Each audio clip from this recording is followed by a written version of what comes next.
Okay, we've started the webinar.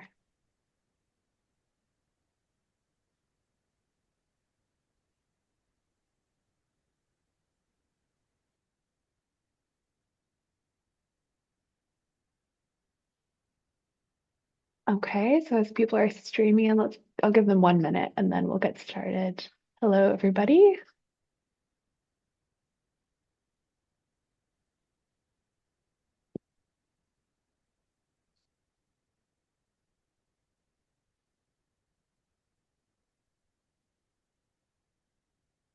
Hello, everybody. Okay, so I will start our introductions and welcome while people come in. Welcome everybody. My name is Sarah Kennedy and I work for the Open Government Partnerships Policy and Partnerships team. Welcome to the webinar on assessing the impact of algorithm use within governments. We are very pleasantly surprised to see the strong interest in the topic, and we're very excited to have you here for what I'm sure will be a very informative conversation. At OGP, most of you probably know this, we champion the idea that the development of AI offers the potential for significant positive benefits for society and governments. But at the same time, there are real and profound concerns about the potential negative impacts on democracy, fundamental rights, and individual lives if AI is not governed correctly. Open government and its guiding principles of transparency, accountability, inclusion, and participation have a very key role to play in ensuring that AI is used responsibly and in the service of the public.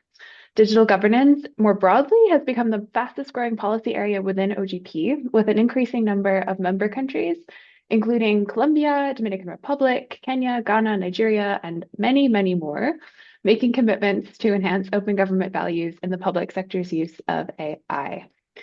To support this policy area growth, the Open Government Partnership coordinates the Open Algorithms Network, which is a global peer network for government officials seeking to make algorithms and AI used in public decision-making more transparent, accountable, and trustworthy. And there should be a link for more information on that coming in the chat. Let me coordinate my slides here. This is the Open Algorithms Network. We're hosting this webinar under the network's heading today, sharing some of the insights that our network members and broader members of OGP's partner community have to share on this very specific policy tool, impact assessments, that supports the goal of ensuring algorithm use is open. So a few very simple housekeeping rules before we start. Feel free to use the chat. I see lots of messages popping up, which is great. You can use it both to ask questions, to answer questions as they come up as well. We have experts on the panel and there will be time for questions at the end, but we certainly also have experts in the audience. So feel free to share your experience in the chat or any links or resources you have as well. Interpretation is available for this webinar through an AI tool, transcription tool. To use this, you can either click on the link that's coming in the chat, or you can scan this QR code. From the QR code, then you can choose your preferred language and see a live transcription. It may be easier to do this on your phone if you have it nearby. So you might have one device showing the webinar screen and one with the live interpretation. If you're having trouble, ask in the Q&A box. We'll help you out. That's it for housekeeping. I'd like to now introduce you to our moderator for this discussion. This is Swazik Peniku. Swazik is an AI policy consultant who, among many other things, supports OGP in the coordination of the Open Algorithms Network. We're very glad to have her expertise guide this conversation. So without further ado, over to you, Swazik.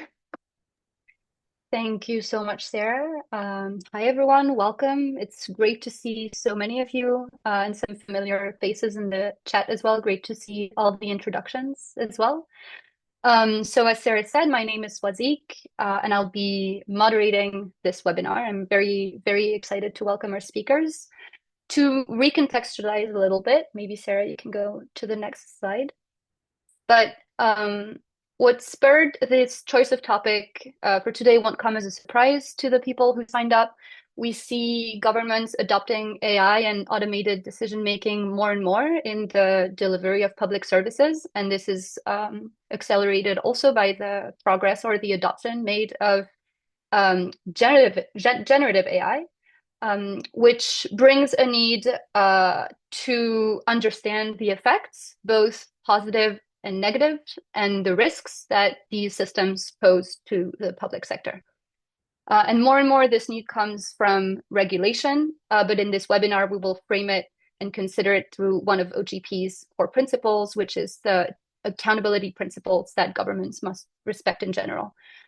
Very pragmatically, it's also there is a risk of through not properly assessing systems, suffering for governments human and financial consequences. So either loss of trust or governments having to repay damages in case things go wrong. So that's how we will contextualize this. Another thing to say is that assessing impact sounds great, but it is quite unclear how to do that in practice, or at least there's many approaches to it, and we'll see this through our speakers, because broadly speaking, when we talk about assessing impacts, we refer to methods to evaluate the consequences of AI systems here in the public sector, either before, during, or after they're used. And one of the issues is that there's no universally accepted definition of what impact assessments cover. And so under this umbrella definition, there's different tools that coexist that have different purposes, different scopes, different users. And this has been a longstanding observation in the field. I've put some examples on this slide, but for example, in New York, there is a law, New York Local Law 144, that narrowly refers to bias audits, which aim to anticipate discriminatory impacts through a technical lens. But other approaches examine these impacts on fundamental rights or other sets of principles. So one of the things that we will not discuss through our speakers today, but that's interesting, is also, for instance, UNESCO's approach of ethical impact assessments. And those tools also use qualitative methods. Sarah, can you take me to the next slide? So in this hour that we have together, we'll try and unpack these different questions of what to assess, including, are we assessing impacts on citizens, or are we assessing impacts on public servants? How to assess it, when to assess, is it before deployment, after deployment, how regular should these be? And also who should assess? Should it be external people, governments themselves, independent institutions? And I want to reiterate what Sarah said. We only have an hour. We don't have the ambition to explore the field in an exhaustive, extensive manner. So the purpose of this webinar is to give the floor to our three speakers for us to learn more about three concrete approaches to impact assessments. And then we'll have a Q&A.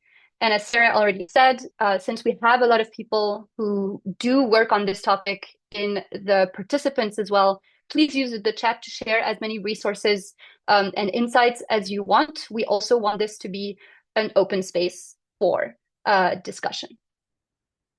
All right.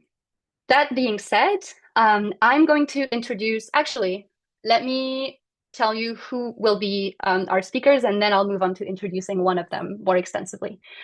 Sarah, can you move to the next slide? Thank you so much. So we'll have three speakers today.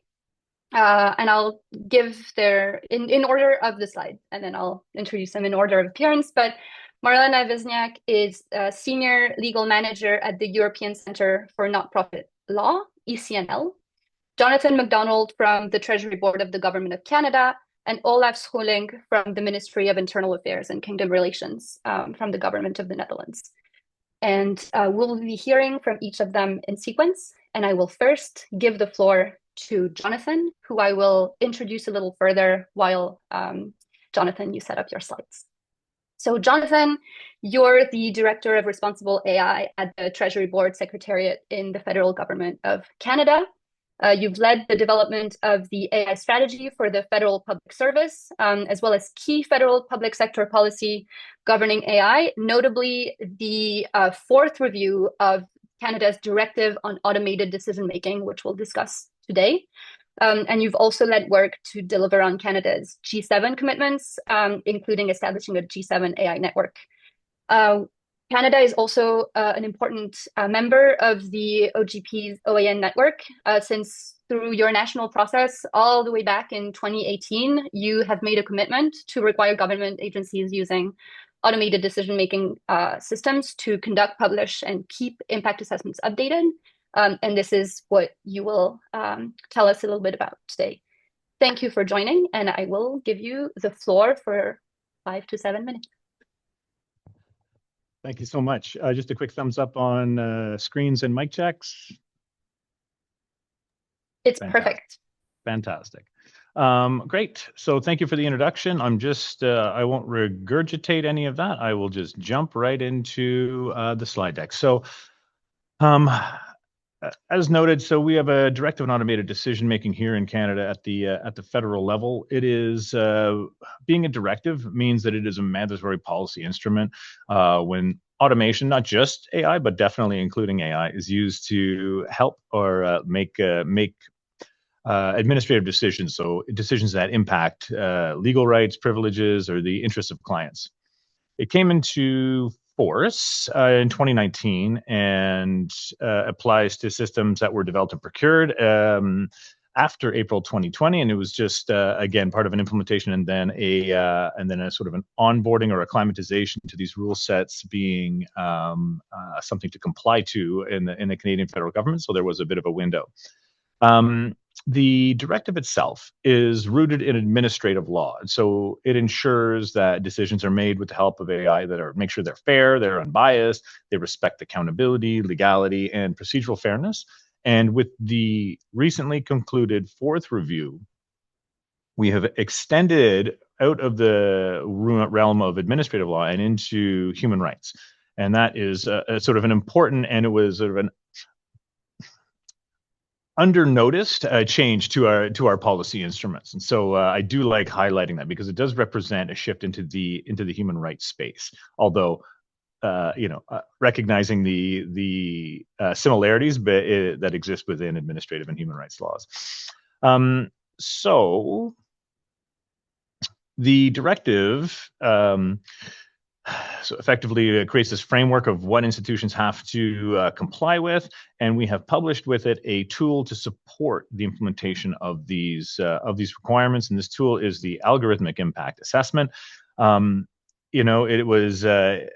It was one of the first, if not the first, assessment in this space that we could find. And so we've been getting a lot of mileage out of it. It's been part of each review, and like I mentioned, there's been 4 of them, and it like I say, it can apply not only to federal governments, but we've also supported its use within or sort of beyond that federal space. And so this slide here really just shows a high level of the process. Dotted lines illustrate some additional documentation that can be published on the open government portal that we have here, which is a sort of a way that we ensure some transparency and publish information about the things that we are doing within government. And so the algorithmic impact assessment itself really helps to identify the potential risks of a system. And it calculates them on a pretty easy 1 to 4 scale. And the impact level determines the requirements. And that pertains to things such as notice, explanation, or peer review, or the requirement for GBA plus analysis, training, and also human review and approvals. So not only does it require those or determines those requirements, but it covers a wide range of topics within the solution itself. So the decision, the systems itself, and gets into those other pieces around privacy and data governance and consultations. And so it is a really comprehensive tool. It is not small. In developing it, it was based on some best practices that we found, but it was also developed in consultation with both sort of internal and external stakeholders. So within the federal family here, but we also pride ourselves on reaching out externally, and so that is with communities such as academics, civil society members, industry, bargaining agents, you name it. And so we do strive to develop in the open, and that was the case with this tool as well. And again, it is it is available on GitHub and available for public use and sharing under an open license. And so this is sort of some of the meat of what I wanted to really talk about. So this is like what we're seeing and hearing.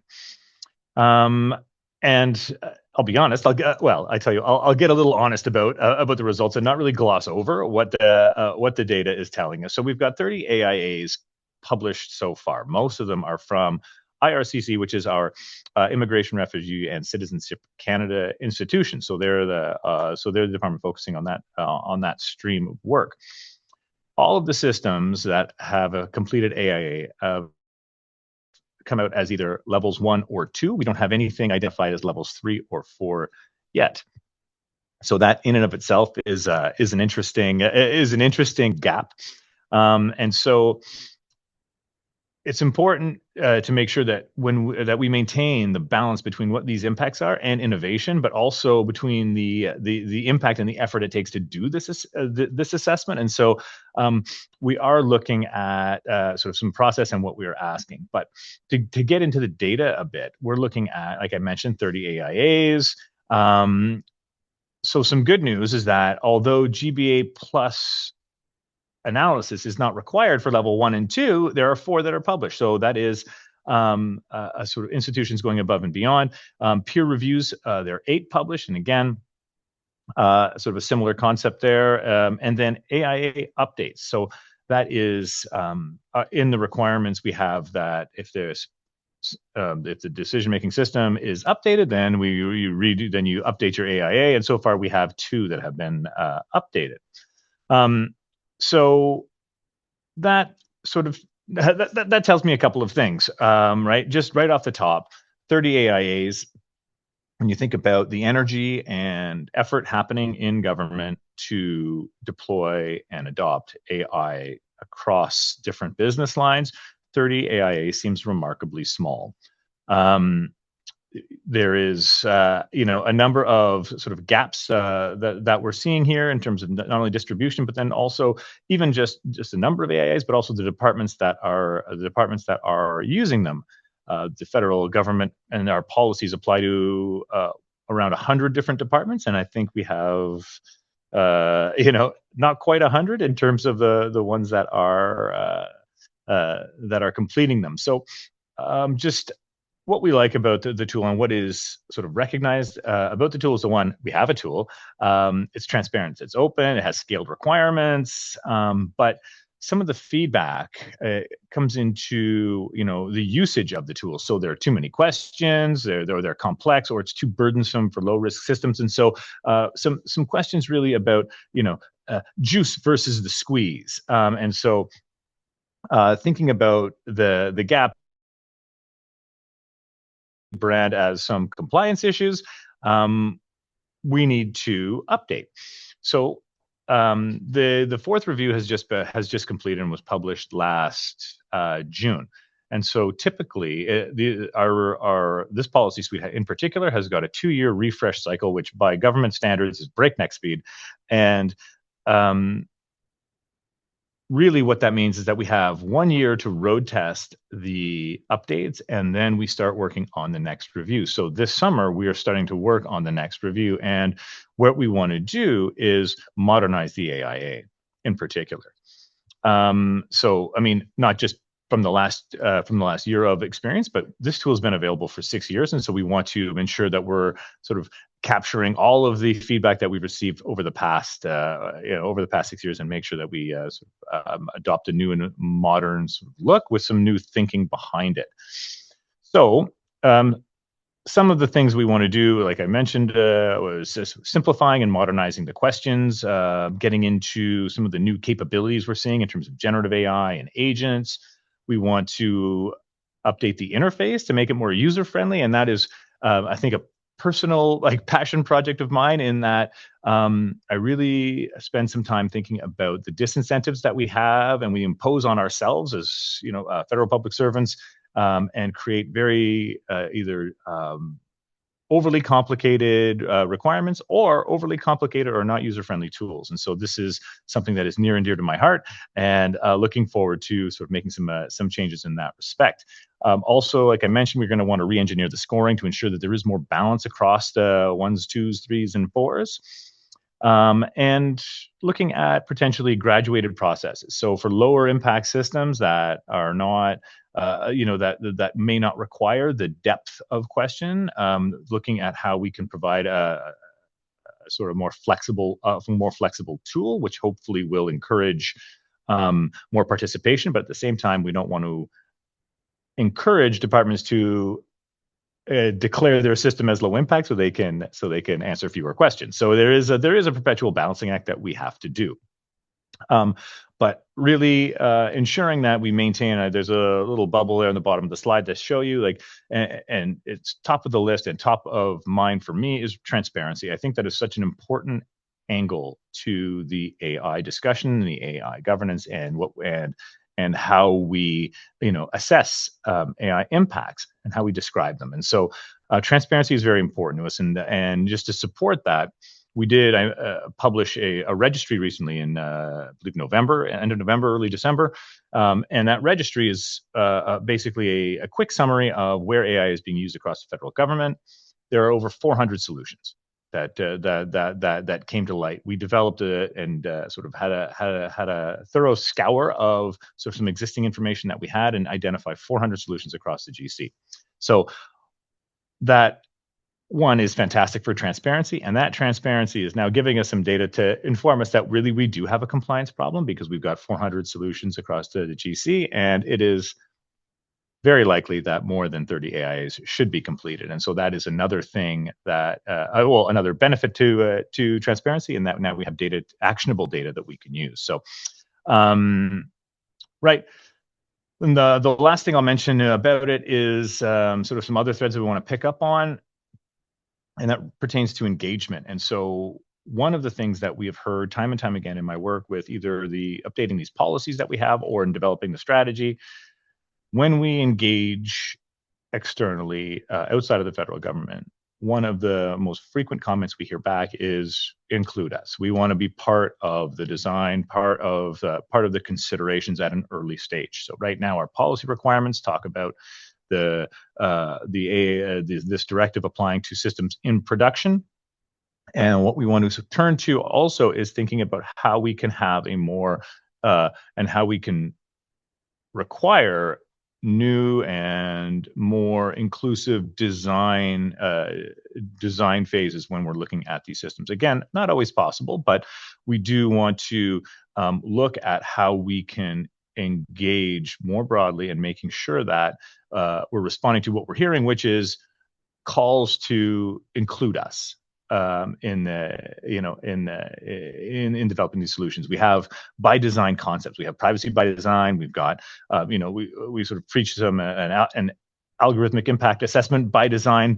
And I think where I want to land also is why not a citizen centric by design too, and sort of move forward in that area.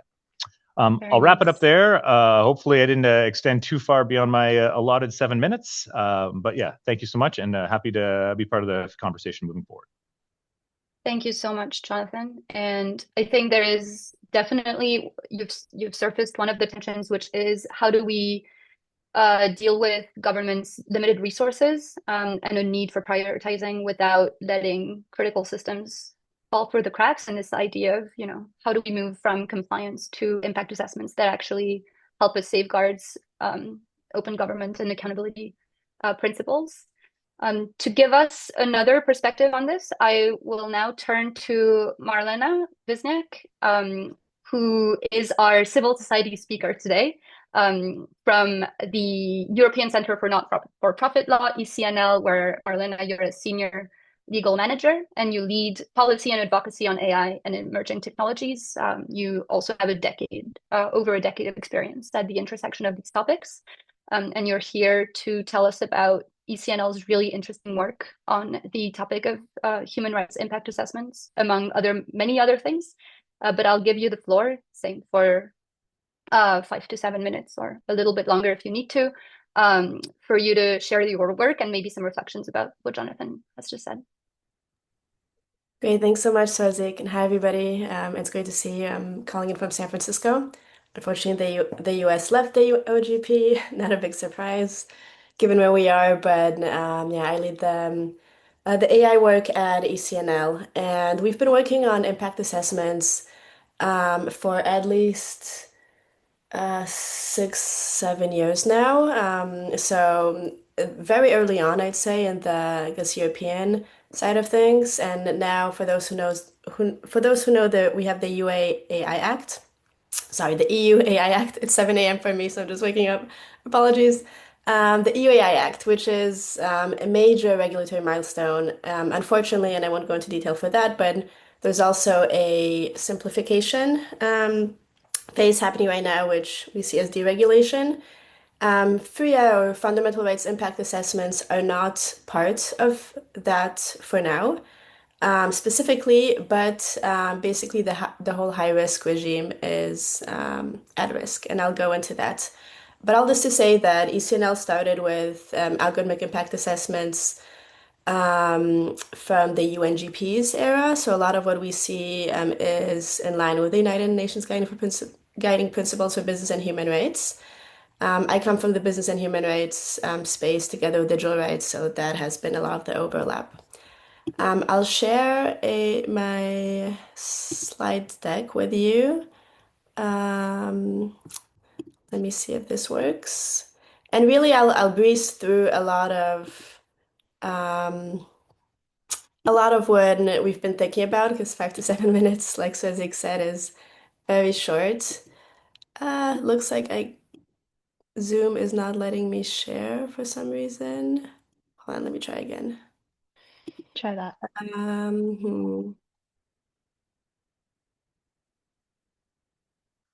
Oof, you know what? It says I have to quit and reopen. So do you prefer I do it without a slide deck or I email it to you, Swazik?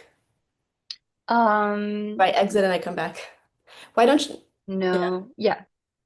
If you have time to email it to me, but please start. I think you can start without the slide deck, and then we'll share your slides with participants anyways, if that's okay. Sure. And if you email it to me, I'll set it up while you're speaking. Okay. Let me just.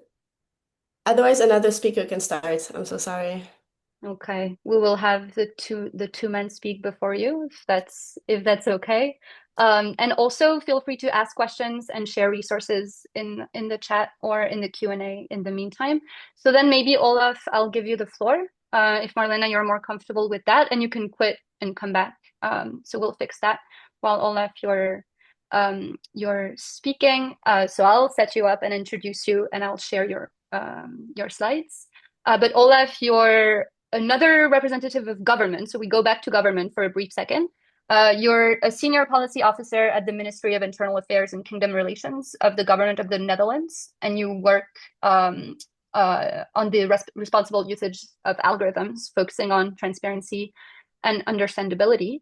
The Netherlands has had a lot of work done in this space for the last few years, and you've also just added new commitments to your national OGP process that are relevant to the discussion that I think you will tell us about in a second. So I will share your slides and tell me when to move from one slide to another. You should be all set up, Olaf. Yeah, thanks. Yeah, I hope my mic is working correctly. Yes, we can hear you. Great to hear. Yes, so my name is Olaf Schoelink. Yeah, I've worked at the ministry for a couple of years now. Firstly, more in digital inclusion, but now on algorithms. Yeah, and I'm going to talk a little bit about transparency and impact assessment when it comes to the usage of, or the responsible usage of algorithms in the Netherlands. Yeah, if you can go to the next slide, please. Yeah, I'll give you a quick overview. I'm not going to talk a lot, hopefully within the 5 to 7 minutes, but I will tell a bit about the current situation, the current political situation, then about how we see algorithmic transparency, and then open algorithms, our commitments in our new action plan. Yeah, next one, please. Okay, so the current situation is there's a lot of political attention on algorithms and transparency, because Dutch governmental organizations they do provide information and transparency, but not all at the same level, which makes it a bit way too difficult for citizens to actually know how algorithms are deciding things for them. And we mostly focus at our team at the algorithms which are used in decision-making processes in line with the Dutch General Administrative Law Act, which is quite a mouthful in English. But yes, as I said before, our parliament wants more transparency, mostly because we had a child care benefit scandal a couple of years ago, which involved algorithms, which said that some people were making fraudulent claims for benefits. So to make sure that that doesn't happen again, we need a kind of new transparency, which we'll try to achieve by adding new rules of transparency to be developed or for the usage of algorithms in administrative law. Your next slide, please. So what is algorithmic transparency? We are still in the thinking phase, designing phase, because transparency can mean a lot of things to different people. So we've kind of set on 3 levels of transparency, which is more like the technical transparency, which is the code, like how does it work on a technical level. The organizational transparency, the more the governance, who is doing the internal checks, who is deciding internally how an algorithm is used. And then we have the more individual outcomes, which is the individual data which is used for the algorithm, and also which is determining the outcome, which is way more difficult to get than the first two. Also, something we keep in mind is that we have different target audiences. More on a broad and wider view, you can say that a journalist or a scientist or anyone when it comes to broader population must have a general insight. But when it comes to citizens and entrepreneurs for which the algorithms make the decisions, it's way more difficult for them to actually know what is happening. So that needs another perspective on transparency. Luckily, we already designed our Dutch algorithm register, which yesterday had 1,347 algorithms already published by 326 governmental organizations, which is quite a lot, but we still have a lot to go because there are around 1,400 governmental organizations, so we have a lot more algorithms to go. But the best part of, at least for me, with this algorithm register is that we also can see if there were impact assessments made when when an algorithm is going to be used. For that, we already have 500 true impact assessments which have been published, which are data protection impact assessments, which we know from the GDPR. And we have our own impact assessment for human rights and algorithms. There was not an English abbreviation, but it's Dutch. It's the IAMA, which is like our own perspective on the fundamental rights impact assessment, which is going to be mandatory for high-risk algorithms used in the AI Act. Something on the screen. And we also have other impact assessments which were more developed locally, like municipalities, like the bigger ones. They have their own ethical impact assessments on how their algorithms are being used. Yeah, you can go to the next slide. So how do open algorithms come into this? Because we're trying to make sure that there is a kind of transparency which is actually explainable and understandable by individuals, and then individuals from our population, like the citizens or civilians. But when we look at what is published now, it's more legal and technical information and justification on how it is used, and which is good in the formal way of how the system works, but not for the civilians that it's understandable enough for them to actually know, like, okay, is this algorithm worked? Has this worked well for me? Or are there other things going on which I don't really like, or I do want to know more of? So we're looking more about what information people actually need, which is now getting to be our focus. to make sure that we can, when we actually going to change rules, that they help the people they're supposed to be for. So, and also, when we are doing this, we need to make sure that it's actually achievable by the organization who have to provide this information. Because what we found out, it's really complex to make adjustment when it comes to having their letters changed, and also making sure that the information we want in the letters is going to be there in every individual specific case. Well, to help us with that, well, we come to the open algorithms commitments in our action plan, Open Government. And those are seen here on the screen, which is trust through understandability, which is from M&I partners, the algorithmic rating system from Innovele Advies, and the algo rights from Waag Future Lab. And the best thing is, and that's why we chose all three of them, is that they start from the perspective of the citizen entrepreneurs. It's not like we're going to say from, in Dutch we call it ivory tower, like we're going to look down on a population. Okay, this is the kind of information that they need. No, we're turning it around, saying, okay, we need to know what the general public needs in order to make sure that our rule changes are going to be effective. And the best part of this is that we didn't think about these commitments, but they came from these organizations who are working for them. So it's a win-win situation, in which they will provide us with a little bit, at least a good amount of information on how to make that better. Yeah, you can go to the last slide. Yeah. Which And I actually can I ask you, Olaf, if we can wrap it up here so I can give the floor to Marlena, and the slides will be shared with people later and in the Q&A as well. Sure, this is my last slide. So Amazing. that's Do you want to wrap up very quickly and then I think this slide will explain itself, but if people want more Okay. information, they can always contact me.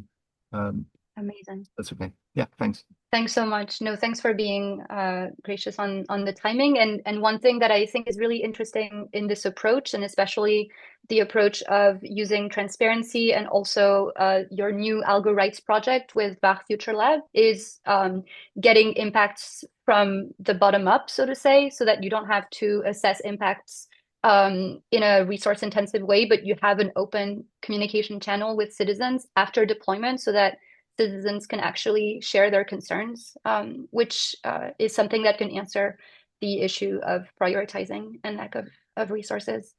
Thank you so much, Olaf. I'm going to stop sharing your slides and I'm going to give the floor back to you, Marlena, which I now think you will be able to share. Yeah, thanks so much, and apologies again. Thanks, Jonathan, Olaf. And just quick shout out that Canada and the Netherlands have definitely been two governments that we look at for as models. So looking forward to continuing collaborating with your teams or governments. I will share now. Let me know if this works. Can you all see this? Yay! Perfect. Great. Okay, Yay. cool. So we only have 5 to 7 minutes together, so I will really breeze through this. But basically, over the years, we've put together various criteria for what a human rights impact assessment or fundamental rights impact assessments should include for AI. This specific guide that we published late last year, which I'll drop the link into the chat, is focused on the EU. So I won't go too deep into EU legalese. And I think we all know what a FRIA is, but the three main criteria that we see what makes a FRIA meaningful, so fundamental rights impact assessment, is mapping out who can be affected, what kind of rights are at risks, and then assess the severity and likelihood. So we have a whole framework in our guide, both in the guide and a separate template on how to make that happen in a way that is as effective as possible and not burdensome, like Jonathan mentioned that. Then obviously to determine mitigation measures and ideally prevention measures, assign responsibility and set follow-up actions. FRIA is only step one of the ultimate goal of mitigating and ideally preventing harm. And so it supports a clear deployment decision also to decide whether this AI tool should be deployed or not, and if it should, what kind of measures should be taken to make sure it's done safely. Why are FRIA is important? Very briefly, they at the very first stages of the AI lifecycle and also the procurement help shape decisions of how to deploy it well. We see then, especially public authorities, but any AI deployer who conducts an impact assessment before using it really can make better decision making about how to use it. Strengthen accountability and remedy. ECNL is a human rights organization, so we obviously care a lot about the post use as well, looking at governance, monitoring, how complaints are handled if harm does occur, and more fundamentally, from a democratic perspective, which I know this is what OGP cares about a lot, is more trustworthy use of AI, more participation, more transparency, and real credibility of how the fact that these systems are being used well, especially when they're used by member states and governments. I won't dive into this, just to mention that Article 27 EUA Act, which is a little bit different than the Canadian directive, takes a risk-based approach. So any AI systems that are deemed high risk, and that is defined under Article 3, so the regulation does define what are high risk. The deployers, are mandated to conduct a impact assessment. This might change with the omnibus simplification, but for now that's still the case. Low risk AI systems, which are not in Annex 3, do not require an impact assessment, but I just wanted to applaud a Canadian approach here that still has some form of impact assessment. We definitely say that every AI system should be assessed to some extent, not necessarily at the same level. So, Jonathan, I hear you when you take a tiered approach, and that's what we advise as well at ECNL. We say like a preliminary assessment for low risk and then an in-depth one for high risk. But what Article 27 mandates at minimum, obviously encouraged to go beyond that, is check what are the use processes, so how the AI system will be used, how often, what is the duration like, who are the main affected groups, what are the risks of harm. This really requires also collaboration with the provider, the AI developer, to understand how the AI system will be used. What is the human in the loop component here, and is there human oversight, how it's done? And then finally, if risks or harm does materialize, what are the follow-up complaints and access to remedy mechanisms that are non-judicial? Very briefly, what makes FRIA meaningful? First, from the EU perspective, it really is looking at the European Charter for Fundamental Rights and the European Court of Human Rights, as well as relevant treaties. So this is where international law comes into play as well for folks outside the EU, with different conventions like the Child Rights Convention, protection of disabled people, obviously ICCPR, ICSCR, and really looking at negative impacts. Sure, positive impacts do exist and they play a role, but the focus of FRIA really is to prevent risks. So in that sense, we look more at how rights can be violated or restricted. Meaningful participation. This is a lot of what ECNL does. I encourage you all to check out our framework for meaningful engagement in human rights impact assessments, which has been a long-standing effort. 5 years in the doing. We piloted it with the city of Amsterdam, as well as Discord, the social media platforms. And we published a revised version with a lot more computer science and technical components late last year. Also share that. Yeah, non-discrimination. So marginalized groups, take a focus on marginalized groups and really document what's happening so that later we can have remedy. I was going to go in more depth into each phase, but I'll actually just present it here. There are 5 phases of the FRIA process. The first one really is the planning and scoping. So deciding who will be part of this. Is it internal, external? What is the budget? I think that's often an spoken element of FRIA. It can cost money, especially if we want to do proper stakeholder engagement. Who makes the decisions? Then phase 2 is really what we think about a lot. It's the assessment mitigation part. It's We think about various scenarios. We can talk about that in Q&A as well. Assess for every right impacted how severe the impact is, how likely it is, what's the scope and scale, how many people, yeah. And then obviously determine mitigation measures. So I'd say phase 2 is really the meaty part. But 3 and 5 is where we see the impact of it. If like a FRIA really is a pro forma process where there's the impact assessment stamp of approval versus taking action. And so 3 to 4, I'd say is really the taking action part. It's deciding, is it a green light? Are we going to deploy it or are we stopping it? And if we are deploying it, then how? And phase 4, monitoring and review, and FRIAs are an iterative process. And also, once the outcomes of an impact assessment are out, there's a responsibility to change the product either at the developer level or the deployer will use it in a different way. I'm sorry. And then phase 5 cuts across all 4 phases, and that's stakeholder engagement. So I won't go into detail then. I presented briefly the 5 phases. We also have in our guide examples of case scenarios, and we encourage deployers to both look at a typical case scenario and then the worst case scenario, and usually it will be somewhere in between. So it's planned for the worst case, but also be mindful of how it typically will happen. And I'll just highlight a few common pitfalls under resource process, inadequate stakeholder engagement.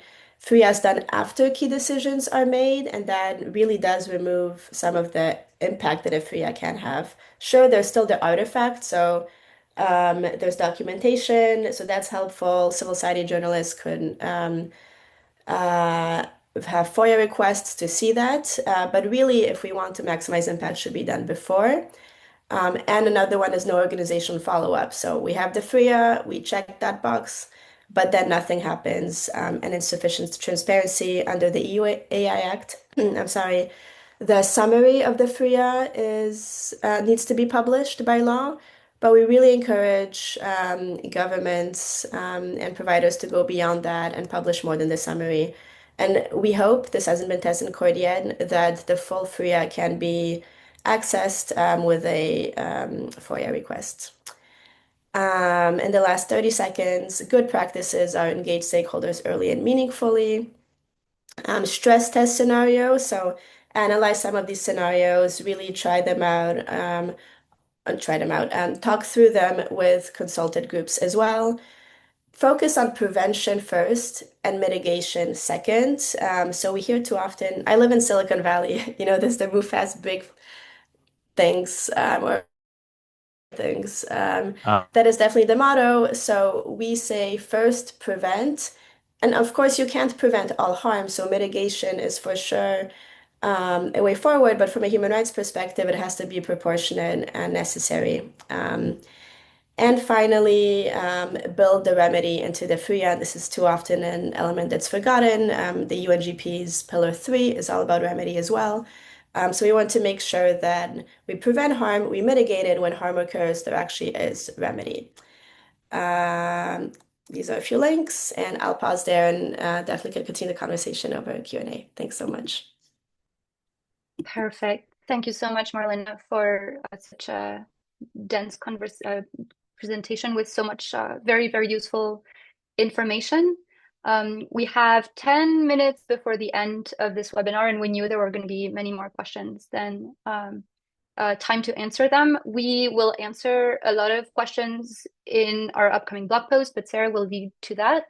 I would like to kick the conversation with questions from the chat, and I will ask 2, and we'll see how much time we have for others. There are 2 different questions, but one of the questions is Arjanan, and I'm sorry, I'm butchering people's names, asking to what extent do these frameworks apply to other global regions? This is also acknowledging that we have a panel that is mostly global north. To what extent do your frameworks apply to other global regions? I will say our perception is that they can, especially in terms of good practices, but curious to hear what the three of you have to say. And I will shoot another question, which is very different, but I think is important to address. It is kind of the elephant in the room, which is, do algorithmic impact assessments risk legitimizing harmful systems rather than questioning whether AI should be used at all? And I think that's a hard question to answer, but it's worth asking. Yes, I know it's hard. We need to ask the hard questions. Sorry about that. Does any of you want to take any of those two questions? Jonathan? Sure. Thanks so much. Both great questions. I think I will answer. I'll answer the application question first, or at least provide some feedback. From my perspective, absolutely, these can apply to global regions. I think that it would be important to tailor and nuance the particular frameworks to make sure that it fits, so that you aren't assessing and addressing things that aren't relevant in your particular jurisdiction. But I think what you see is, if you compare and contrast a lot of these different frameworks, we are all circling around the same concepts. Sometimes we will use a slightly different language, but we also, there seems to be a general recognition that that there are a sort of can set of considerations, and then like I say, the different ways in which that the framework gets implemented, that can be, I think I would recommend jurisdiction specific. On the other question, to me, in terms of legitimizing and risk, I think I have a few thoughts. I'd say that one, it's a great question, and I think you have to start with a sort of a best fit question. So, there's a lot of excitement in AI, and there's a lot of energy, at least I know in my jurisdiction, to adopt, but it's not always the best tool for the job. And so you really do need to sort of temper the excitement and have a look at value and appropriateness in any given situation. So have that sort of best fit thinking. I think another concept that's important is that it's not like a fire and forget scenario where you can't just set it and forget it, or any other sort of little cliche remark. But you can't. What I mean to say is that you need to regularly circle back on it and assess it for accuracy or model drift, or making sure that it is providing the outcomes and the values that you want. You can't just have the AI and do your one-time impact and then let it go, because again, a lot of the benefit of these tools is that they evolve over time, and so you have to make sure that the evolution of these tools is still in line with your set of requirements. And then three, a multidisciplinary approach, that is not new or novel by any stretch, but bringing the experts together, so in a way to address and assess the harms or impacts. So ethicists, folks in security, data experts, privacy experts, you name it. These folks all have relevant perspective to bring to the conversation, and you're starting to see more documentation and more assessments sort of bubble up in these different domains. I've seen recent ones in the security space, and I know there is some work. Even my colleagues on the privacy side are looking at just this sort of AI and how it applies to their particular domain. So I think those would be the three ideas around legitimizing. Marlena, do you have some thoughts about the legitimization, maybe? And before you speak on the global frameworks, I just want to point out that Chile has been sharing a lot of really interesting resources in the chat, and the approach is very similar to those undertaken in other countries, which shows that, and it's also is lightweight and very good. So feel free to go see the resources as well. Marlena, I'm giving you the floor. Yeah, I guess real quick on the global aspect, like I mentioned, the FRIA, both the way that we've put together a guide, and even like European policymakers have based themselves on the United Nations Guiding Principles of Business and Human Rights, which are international, right? International human rights. So I think from a legal perspective, each country or region will look into their own frameworks. And Jonathan, you mentioned admin law. So much overlap between admin and human rights law, constitutional law, right? For the lawyers out there. So I'd say it's the structure is definitely applicable globally. It's more the specific components. And then I guess that leads into legitimacy. Having worked on this for a while, and I mostly spent my career in civil society. I was at Twitter, head of content moderation before Elon Musk, so had some important to specify. Uh, so I had some experience in the private sector as well. And ultimately, all these processes to me are mostly a question of good faith versus not, because you can package anything in a way that looks great, and that to me is like the danger of impact assessment, that we have done it. We even, we included the stakeholders, we published it, we like literally pro forma, everything works great, and then you still have really dangerous algorithms deployed, right? And you know, Canada and the Netherlands are best in class, and there are still problematic examples, which I won't share here. But all this to say that it's not enough to just do an impact assessment, and then how you do it, right? Like, and when we piloted our framework for meaningful engagement, that was also very tricky. Um, because the whole point of effectively engaging external folks is to give them to decision-making power to some extent, recognizing that they will never have decision-making power, they're external people. But so the legitimacy really to me is more about impact, like what happens after it's done. To some extent, if the impact assessment is not fully published, but done in a really, really good way, and then the actions are fully in line with the human rights-based approach, that's also okay. I would prefer that than, Meta's human rights impact assessment that is whatever, 100 pages, and then nothing really changes. That's on the private sector. Um, yeah, and one last thing I'll mention, which is hard, and Jonathan, you kind of mentioned like the security stuff.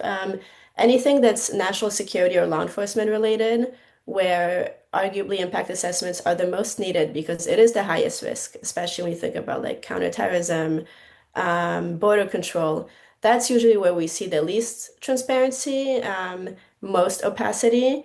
So, like the impact assessment we conducted with City of Amsterdam, it was about the use of computer vision to decide where to deploy trash cans in the city, which is a very like low risk use case. We were able to utilize it by talking about facial recognition and privacy and other things, so it became a bigger thing. But people like the government didn't really see the risk in that. Like, sure, let's work with the human rights organizations that just trash cans, as opposed to I mean, I live in the US, ICE right now, right? So I'll just leave it at that, but those are legitimate questions for me. Legitimacy. Thank you, Marlena. I'm afraid we're running out of time. Olaf, if you have some words to share, maybe you can type them quickly in the chat, or Sarah will queue us up for a blog post that will share more insights. I also want to acknowledge, right before giving you the floor, Sarah, and thanking all our speakers, that there are some topics that we haven't fully dove into. Participation in impact assessments, that is a topic in and of itself. And also the combination of technical evaluations and impact evaluations. And if there's appetite for more of these topics, feel free to email us as well, and we can try and see. And we'll answer a lot of the questions that have been asked in the chat in upcoming publications. Sarah, I will give you the floor now to wrap up. Thank you.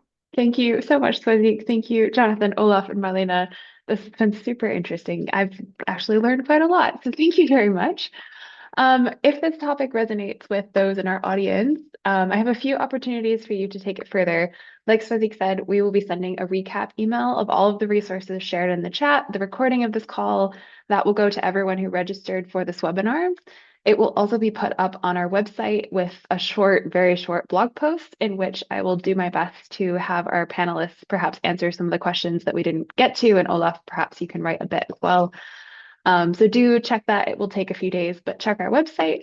We can put a link in the chat for that. Secondly, if you are working on algorithmic transparency and are interested in leveraging OGP's implementation platform in a bit more of a flexible manner than an action plan, the OpenGov Challenge is something for you to consider. Jonathan's nodding, he knows this. We encourage governments to submit ongoing initiatives on algorithmic transparency for recognition through our program, particularly if they're designed and implemented in a multi-stakeholder fashion. And lastly, The Open Algorithms Network is open to new members this year. So if you are an individual working on or in an OGP member government on projects that make algorithm use in the public sector more transparent and accountable, and you're interested in joining a network of peers, you can express your interest in joining this at the link that we'll send. It's also on the website, and you can find more information on the website. This is a peer network open to government, only government, sorry, government members, but it provides smaller group conversations on topics just like this, where we can kind of dive into the more technical, what works, what doesn't, in a group of peers. So thank you again, everybody. We are exactly on time. Thank you for your attention. Thank you to our panelists. Let's all stay connected through OGP's offerings and have a good rest of your day. Thank you, everybody. Bye.